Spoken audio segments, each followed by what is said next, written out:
Testing? Okay, good.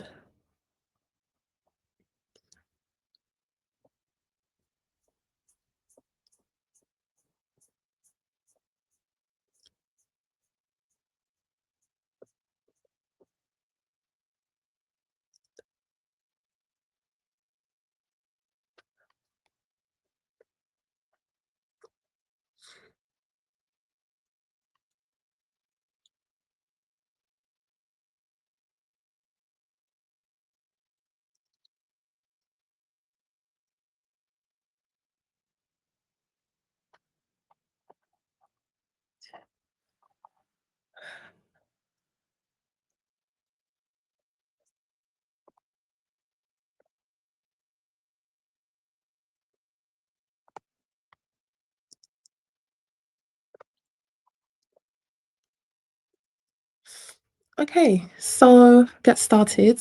Good afternoon. Thank you so much for joining. This live stream is my first live stream on LinkedIn. And today I'll be taking you through the Return to Work Planning Guide, which is a resource I've created in collaboration with a HR expert to help managers and small businesses support parents returning back to work, specifically mums. However, it is applicable to um, dads as well who have had an extended time of work. So I hope everyone can see this. Starting then with the intro, what exactly is in this guide? So it's a comprehensive guide for creating smooth, equitable, and supportive transitions back to work after maternity leave. And as I mentioned, it exists because most return to work plans focus on the employee and not actually what the manager needs to actually support their team and ensure performance and productivity stays high. So the guide covers four parts: pre-return checklists, so legal, team, and communication; flexible working assessment, so this includes specifically the new 2025 requirements; performance planning, so transition realities versus the business's expectations; and it also includes an implementation timeline, which actually starts 8 weeks before the parent returns to work and extends to 6 months after they've been back at the business. So the guide is not just about compliance, which is really important. It's also something that gives your business and your team a competitive advantage. Companies that get this right retain talent and build inclusive cultures. So moving on then to the first section, part one is about pre-return preparation, and it includes a checklist, as I mentioned, which covers legal, your organization preparation, so preparing your team, your workplace. But then especially manager preparation, which I want to focus on. So the key insight here is that managers are the linchpin and they're often the least prepared. So the guide focuses on capability building, so legal knowledge and bias awareness, confidence building. So if certain conversations are awkward, this kind of gives them a guide how to navigate that. And we have an additional resource in the toolkit called the MaterniTeach Six Critical Conversations Framework, which actually helps managers gain that confidence in what to say, when to say, and how to say it. And then finally, resource management, so workload distribution, budget considerations, etc. So this is really useful because I've seen, and some of the mums I surveyed, who are managers themselves, brilliant managers, but because they don't have the right tools, they really struggle with managing their team members who are returning from leave. So this really gives them that edge and that confidence to do it properly and also compliantly. So the next section is flexible working considerations. When parents return back from work, specifically mums, they have a huge lifestyle adjustment and they will need to accommodate childcare, just even managing mental health, burnout, and things like that. So in addition to understanding um, what the legal requirements are, which I'll go through in a second. One huge thing about flexible working considerations is to understand that it's a reality and some kind of flexible working request will be made, even if it's just for the initial few months as they return to work. So, with that in mind, there are 8 statutory grounds for refusal if a business cannot accommodate a flexible working request. And these grounds are based on a reasonableness assessment. So I'll let you have a look at them on the screen. But when using these grounds, employees must demonstrate that their refusal is reasonable and proportionate to the business's needs. Okay, so that's a measure, and it has to be specific as well. Now, in this, as I mentioned, it's very important to understand the employee's needs. So it could be childcare arrangements, timing requirements. So, for example, dropping off the kids at nursery or school in the morning, therefore meaning that they have to come into work a bit later, or picking them up from nursery, so they have to leave the office a bit earlier. So things like that. Communicating challenges, transport considerations if they don't live within the city where the office is, energy levels, if the baby's been up all night crying, if someone's been sick, the parent hasn't slept, they're coming into work, with sleep deprivation, and these things are real and it does affect how they're able to show up in the workplace. Potentially their partner's schedule, financial implications, and career development aspirations. So all of these things are good to consider. And a tip is to ask open questions. So don't assume. A mom might want full hours, full-time hours, and a dad might want part-time hours. So ask open questions and explore the situation with an open mind. Um, and then when it comes to what options the business can accommodate, we encourage you to explore these options creatively. So consider all possible arrangements, not just the obvious solutions. So is it reduced hours? Is that what's going to work? Is it compressed hours? Is it a flexible start and finish? Is it job sharing? Is it annualized hours with seasonal variations? Think about COVID. We experienced many roles which we thought were, strictly office based, being able to operate quite effectively remotely because we had no choice. So kind of think about things creatively from that perspective. From the parents' point of view, they have to accommodate their child in a new reality. So they have no choice. So they want to stay in the business, they want to keep performing at a high level, and they just want the business to work with them. So that's the kind of mentality that will be very useful in adopting when looking at alternative arrangements for parents. Now, the critical legal point here is the decision-making process. Businesses need to come to a decision within 2 months maximum, and this includes appeals as well. And the response must be formal. So put it in writing. Once you've had a discussion and come to an arrangement, make sure they have a formal written response of the arrangement. The value add here is the guide includes assessment frameworks. So it actually walks you through how to think about the request, the 8 grounds for rejections and an operational effectiveness. So the team dynamics, what would work for the business, financial considerations, etc. It's essentially here to make sure that you're able to make a defensible and fair decision.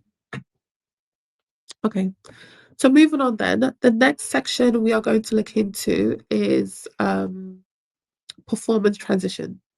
So once someone is transitioned back into the workplace, measuring them against their pre-leave performance isn't equitable. They're a different person, their lifestyle, their reality, their routine completely different.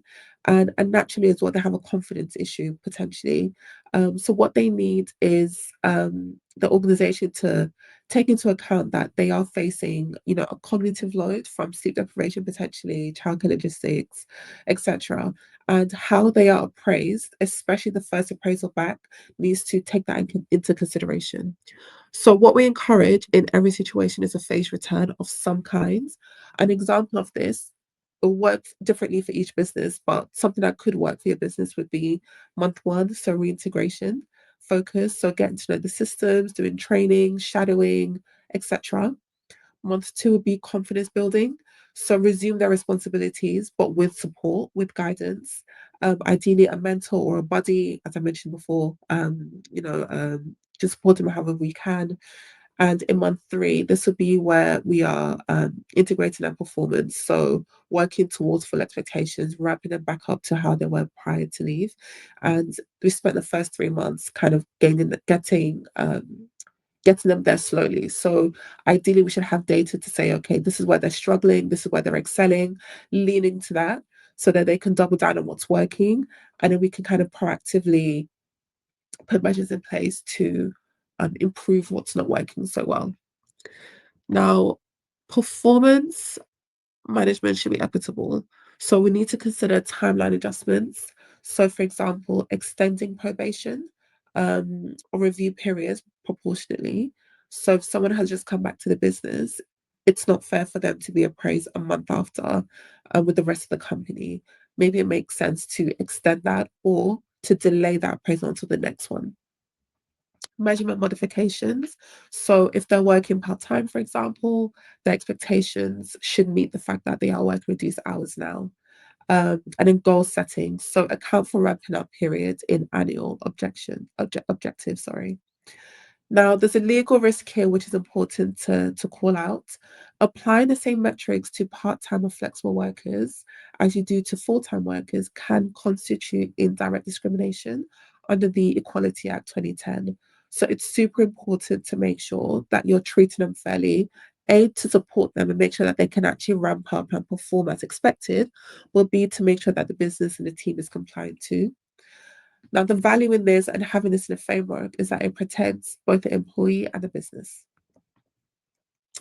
Now, the next section the guide goes through is the support structures. So, I mentioned very briefly that something that could help someone ramp up is having a buddy or a mentor. Now, there are tried and tested support structures that work, and we encourage you to explore these and implement something that can be standardized across the board. So it could be a buddy or a mentor, someone to kind of coach them through what's changing the business, what's working, especially someone who's doing really well.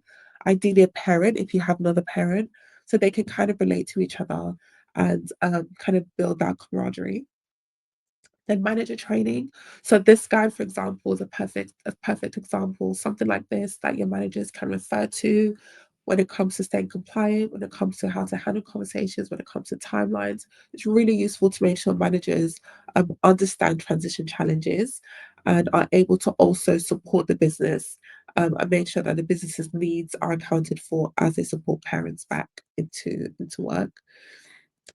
Peer support networks are very, very crucial. It could be Slack, you might have your own internal communications channel. It could be a WhatsApp group that the business has set up for parents. But having that peer-to-peer support goes a long way and it allows parents to support each other, kind of raise concerns another parent can answer and things like that.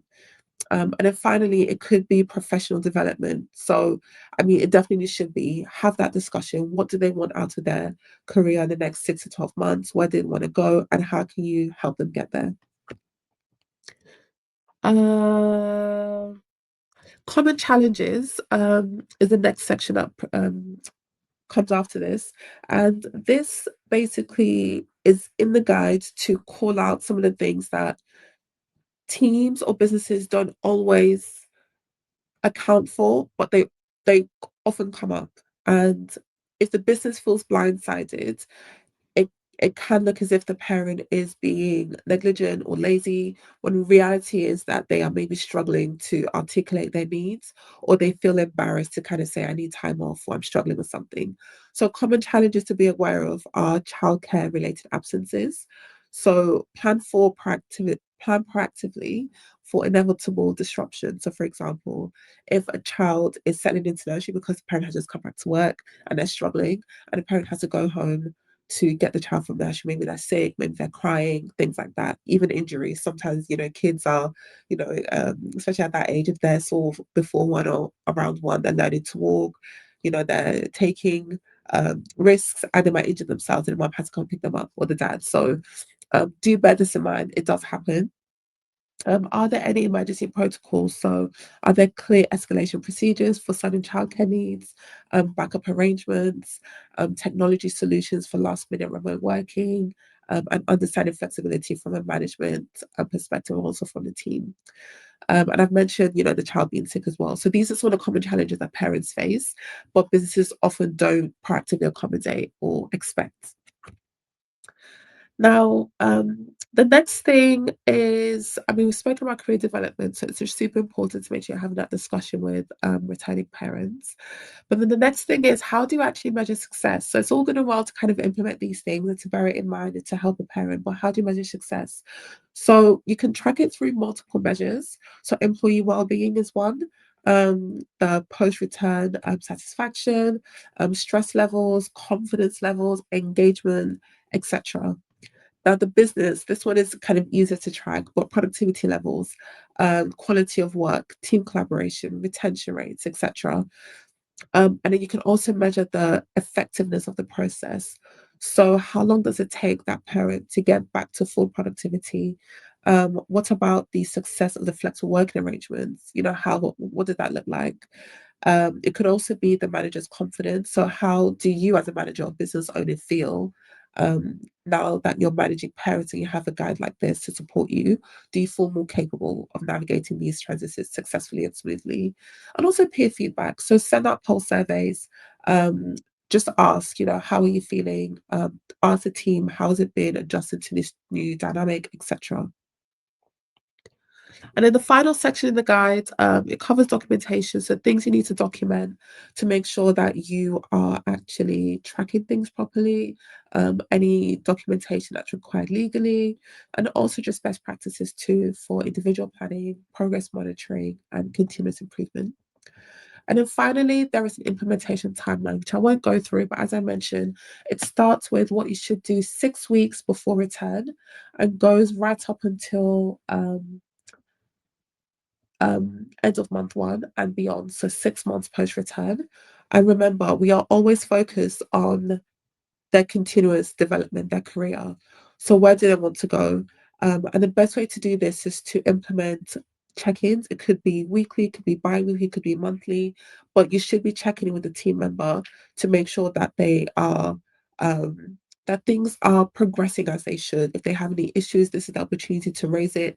If you have any concerns about their performance, about anything else, this is your opportunity to raise it in a constructive way. And then the final thing is success principles. So at the end of the day, MaterniTeach has created the maternity support toolkit to encourage businesses to adopt a more human-centered approach when it comes to supporting individuals through transitions. Now, we're focused on maternity transitions, but it really applies to any kind of transition.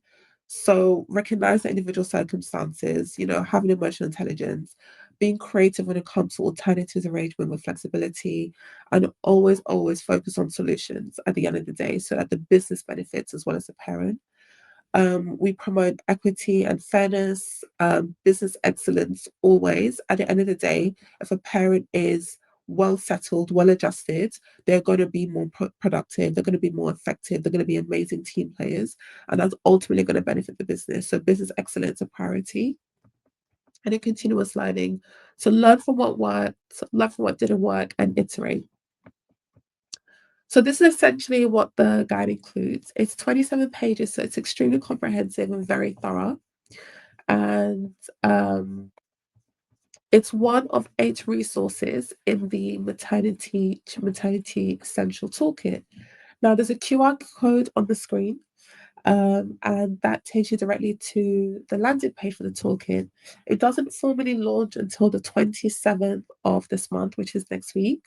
However, because I thought it'd be useful to kind of run anyone who was interested through this guide, I figured it'll be also nice to kind of offer you something for, showing up or watching. So if you scan the QR code and go directly to the landing page, if you think the toolkit would be beneficial for your business, for your team, go ahead and purchase it. And for joining this live stream today, you'll get 50% off. So the toolkit is £299, which includes maternity policy, paternity policy, shared parental leave policy, this return to work planning guide, 6 critical conversations guide as well, and a bunch of other resources too, a compliance checklist, etc. So everything you need essentially to support your team members properly. And with 50% off, you can get all of that for only £149. So ask me any questions. I'm on LinkedIn. Just send me a message, or you can pop one in the comment section now. But I really appreciate you joining. It shows your dedication to building a family-friendly workplace that understands the importance of employee engagement and how this directly contributes towards business growth. So, any questions, please let me know. We have 1 more minute left, so I'll leave it open. I had one question coming on LinkedIn before this though. And the question is, how do we balance fairness to the returner and fairness to the rest of the team? Which I think is such a good question, especially if a parent is being offered flexible working and the rest of the team isn't. And I think the best policy is transparency. I think there's a big learning curve for the parent, for the manager, and also for the team. So the guide covers communication as well. So how to frame flexibility as available to all who need it. It's not just for parents. If someone has an accommodation or something, then obviously there are official channels where they can raise a flexible working request. And legally, employees are entitled to 2 flexible working requests per year. They're entitled to those requests from the second their employment starts. So it's about transparency, letting everyone know that this is open to them if they have a genuine need. And a business has to, by law, um, fairly consider all requests and then base any decisions on the reasonableness grounds. So, um, yeah, I'll stop here. It's something like I'm rambling. Thank you guys for joining. I really, really appreciate it. I hope it's been useful. Please give me feedback. Just send me a message on LinkedIn. And yeah, let's build better workplaces together. All right. Thanks. Bye.